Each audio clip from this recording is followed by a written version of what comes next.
Let us continue our chapter 7 of class 9th. In previous video, I have explained question number 1 and 2 of exercise 7.3, and in this video, let us start with question number 3. So this question says, two sides AB, BC and median AM of one triangle ABC are respectively equal to sides PQ. Means side AB is given equal to side PQ of another triangle. Side AB of triangle ABC and side PQ of another triangle PQR are given equal to us. Then side BC is equals to side QR. Okay, this one BC with blue color, QR with blue color, these are also given equal to us. And third thing, median AM, this line segment green one, this is median AM of triangle ABC, and median PN of triangle PQR. These two also given equal to us. So let's write these things in given first. Given is AB is equals to PQ, BC is equals to QR, and median AM is equals to median PN. And what to prove? To prove these two parts, we can write here these two parts for to prove, and now come to its proof. Before starting the proof, let me explain what is median. In any triangle ABC, line joining the vertex to the midpoint. Median means midpoint. Line joining vertex to the midpoint of opposite side is said to be median. Okay?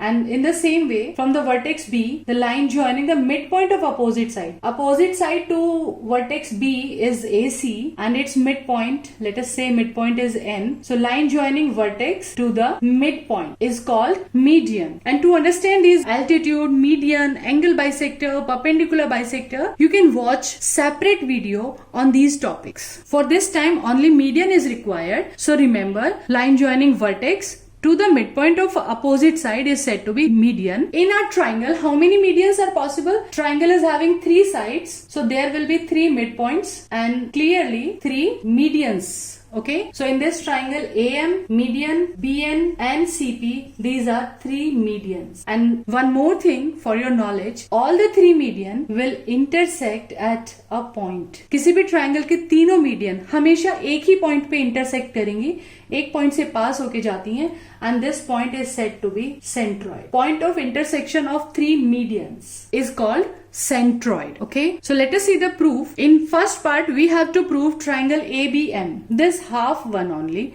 ABM congruent to triangle PQN. These two triangles, okay, we have to prove congruent. So let us see what things we can collect here. In triangle ABM and triangle PQN, whenever you want to prove any two triangles congruent, first of all, write the name of the triangles and then write the information whatever is given in the question. AB is equals to PQ as it is given. Another thing, median AM is also given equals to PN. This is also given in the question. And third thing, what was given? BC is equals to QR. This was also given, but BC is not the part of the triangle ABM. BC is the full line segment from B to C. Okay, and in triangle only BM will be included. But as you know, this AM is median. So what can we say about M? M is the midpoint of BC. Okay, let's divide this BC and QR by 2. Let's take half of BC and half of QR. Okay, so half of BC we can write BM and half of QR we can say it is QN. What the reason behind this? M and N are midpoints. These are midpoints of BC and QR respectively. So now what have you written here? AB is equals to PQ, this side is equal to PQ, AM is equals to PN, AM is equals to PN, and third side also we got it here, BM is equals to QN. So in these two triangles, all the 3 sides we have shown equal. So by which rule? By SSS rule, we can say triangle ABM is congruent to triangle PQN. So this we got the first part, and students, it's very important question of this chapter. Now as we have proved these two triangles congruent, so what can we conclude? Their remaining corresponding parts will be equal. So we can take out this result. Angle B of this triangle will equals to angle Q of another triangle. So let us write the same result by CPCT. Angle B is equals to angle Q. Okay, and after getting this result, result, we will use this result to prove the second part. In second part, hold the triangle ABC and PQR we have to prove congruent. So let us see the second part. Now in second part, we have to prove triangle ABC congruent to triangle PQR. So let's take these two triangles. In triangle ABC and triangle PQR, we can write AB is equals to, this line segment AB is equals to PQ, already given in the question. Another thing, BC is equals to QR, this was also given in the question. And third thing, already you have proved angle B is equals to angle Q from equation 1. Either you write proved in first part or you can write from equation 1. So two sides, one side we are taking, another also side we are taking, and then included angle. Two sides and included angle. So clearly by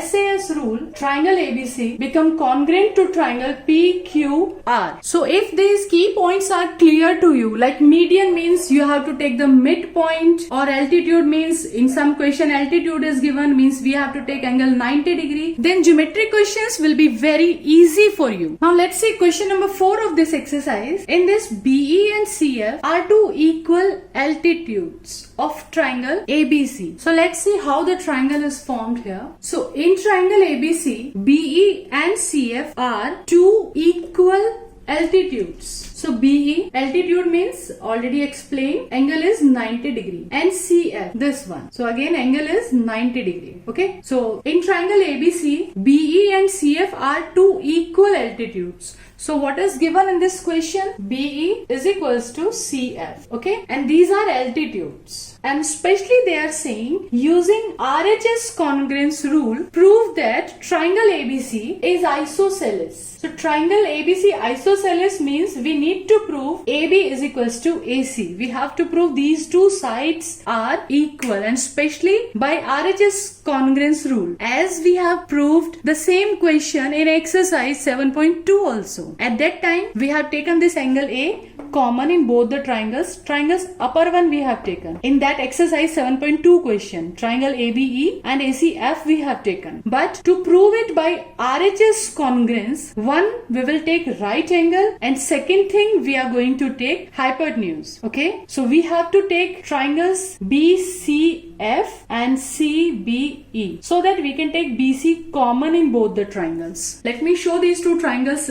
separately. So this time we are going to take these two triangles. So one is this triangle BCF and another is triangle BCE. Okay. So these two triangles we are going to take this time. So in these two triangles, clearly you can see BC and BC are common. Angle F and angle E, each 90 degree we can say, and BC and BC common. Okay. So let us see how can we write it. In these two triangles, BC is equals to BC. It's common. Second thing, angle E is equals to angle F. As it is given you can say, or you can write BE and CF are altitudes. Okay. And third thing, these altitudes BE and CF are two equal altitudes. These were given equal to us. So we can say BE is equals to CF. This is also given. So what three things we have taken? One is this 90 degree right angle, R for right angle, and then opposite side hypotenuse, and then one more side, this one. Okay. So clearly by RHS rule, these two triangles become congruent. Triangle BCF become congruent to triangle CBE, and their remaining corresponding parts, by CPCT we can say this angle B is equals to angle C. And if angles are equal, then we can say opposite sides will also equal. So in triangle ABC, we can say AC is equals to AB. So therefore we can say we have to prove that triangle ABC is isosceles. So we can write the result. Hence triangle ABC is isosceles triangle. In this way we can prove this question by RHS rule. So remember this thing. If you have to prove it by RHS congruence rule, always you will take common base of the triangles. Okay. Let us see the next question, question number 5. In this question, triangle ABC is an isosceles triangle. Again, AB is equals to AC, it is given. Then draw AP perpendicular to BC. Let's see how the diagram is formed. AP perpendicular. So from this point we have to draw perpendicular on BC. Perpendicular means both the angle 1, angle 2, these each 90 degree, and show that angle B is equals to angle C. This we have to prove. You might be remember that this result we have proved in theorem 7.2 also. Okay, sides are equal, prove that angles are equal. So let's see once again. In triangle ABP and triangle ACP, so you can write AB is equals to AC, it is given. Then AP, it is in both the triangle, and angle 1 is equals to angle 2, each 90 degree. AP is equals to AP, it is common, and this was given to us. Okay, so by which rule? This we have taken right angle 90 degree, and then opposite side, that is hypotenuse, is taken, and one more side is taken. So which rule? By RHS rule, triangle ABP become congruent to triangle ACP. So by CPCT, remaining corresponding parts must be equal. So by CPCT we can say angle B is equals to angle C. Okay, by CPCT these two angles will be equal. So this result is proved simply. So in the next video I will come with some another important questions, examples. Till then stay tuned, enjoy life, enjoy maths, as it's easy.